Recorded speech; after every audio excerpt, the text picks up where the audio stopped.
आपले ग्रामपंचायतचे सदस्य आहे, पंचायत समिती आहे, त्याचबरोबर सरपंच आहे, पत्रकार मंडळी आहे आणि सर्व शेतकरी बांधव आणि भगिनींनो, सर्व मान्यवरांचं मी अटारी 2-8 तर्फे सर्वांचं स्वागत करतो. थोडक्यात आपल्याला थोडीशी अटारीबद्दल माहिती देतो. भारतीय कृषी अनुसंधान परिषद नवी दिल्ली, आपल्या सर्वांना माहित आहे की कृषी विभाग भारत सरकार, सर्वांना माहित आहे कृषी विभाग, त्याच्यामध्ये भारतीय कृषी अनुसंधान परिषद नवी दिल्ली, त्याचे 3 काम आहे.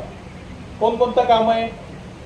1 नंबरचा शिक्षण, जेवढे विद्यापीठ आहे, ICAR चे विद्यापीठ आहे, सेंट्रल युनिव्हर्सिटी आहे, शिक्षणाचं काम, BSc, diploma, BSc, MSc, PhD, हे शिक्षणाचं काम भारतीय कृषी अनुसंधान यांचे माध्यमातून विद्यापीठ, जे स्टेट ॲग्रिकल्चर युनिव्हर्सिटी आहे, महाराष्ट्रामध्ये 4 आहे, तर त्यांच्या मार्फत हे घेण्यात येते. दुसरा काम काय आहे भारतीय कृषी अनुसंधान परिषद नवी दिल्लीचा? दुसरा आहे संशोधन. संशोधनमध्ये प्रत्येक पिकावर एक संशोधन केंद्र आहे. आता आपल्या इथे राजगुरुनगरला कोणतं संशोधन केंद्र आहे? कांदा आणि लसूण संशोधन केंद्र. द्राक्ष संशोधन केंद्र पुणेमध्ये आहे. डाळिंब संशोधन केंद्र आपल्या सोलापूरमध्ये आहे.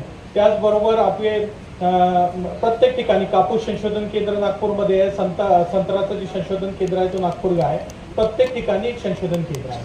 आणि तिसरा जो भाग आहे तो आहे महत्वाचा भाग, म्हणजे विस्ताराचा भाग. शिक्षण, संशोधन आणि विस्तार. विस्तारमध्ये काय आहे की विस्तारमध्ये मिनिस्ट्रीमध्ये आमचे डेप्युटी डायरेक्टर जनरल असतात, त्यांच्या अंडरमध्ये सर्व कृषी विज्ञान केंद्र येतात. कृषी विज्ञान केंद्र काय आहे? काश्मीर पासून ते कन्याकुमारी, गुजरात पासून ते मणिपूर, अंदमान निकोबार, लक्षद्वीप, लद्दाख, प्रत्येक ठिकाणी कृषी विज्ञान केंद्र आहे. म्हणजे हे कृषी विज्ञान केंद्र, जिथे जिल्हा मोठा आहे तिथे एक कृषी विज्ञान 2 कृषी विज्ञान केंद्र आणि जिल्हा छोटा आहे तिथे एक कृषी विज्ञान केंद्र आहे. आता हे कृषी विज्ञान केंद्र आणि इथे स्टेट ॲग्रिकल्चर डिपार्टमेंटच्या कामामध्ये तुम्हाला फरक सांगतो की कृषी विज्ञान केंद्र जे आहे तो फ्रंटलाईन एक्सटेन्शन करते. फ्रंटलाईन एक्सटेन्शन म्हणजे काय आहे की रिसर्च बेस्ड एक्सटेन्शन.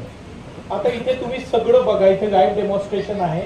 कुठे ना कुठे इथे रिसर्च बेस्ड तुम्हाला जे काही आहे एक्सटेन्शन म्हणजे विस्ताराचं काम दिसतं. आणि स्टेट ॲग्रिकल्चर डिपार्टमेंट जे आहे तो डायरेक्ट जे काही संशोधन झालेले असते ते आणि स्कीम्स वगैरे ते राबवतात. आता इथे आपलं जे आज ग्लोबल जे महोत्सव आहे ते महोत्सव फार महत्वाचा आहे. याच्यामध्ये तुम्हाला एक PPP मोडवर एक हे दिसेल, पब्लिक प्रायव्हेट पार्टनरशिप मोड.